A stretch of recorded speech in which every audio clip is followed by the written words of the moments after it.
আজকে আমাদের মডেল শ্রীলেখা, ওর উপরে একটা লুক ট্রাই করতে চলেছি। ও আমার কাছে সেকেন্ড টাইম, বলো, এর আগেও করেছি ওর উপর ট্রাই। তা আজকে কি লুক পেতে চলেছে বলো? দিদির ওপর আশা তো মানে আমার ভীষণ, আমি জানি দিদি ভালো লুক করবে, তো এক্সাইটেড আছি একটা ইউনিক লুক পাওয়ার জন্য।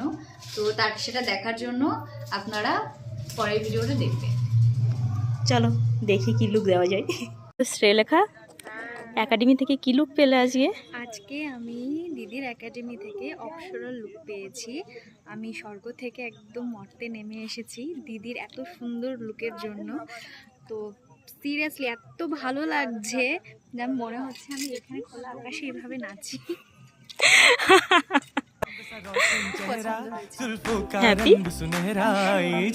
नीली आंखें कोई राज है इनमें गहरा, तारीफ करूं क्या उसकी।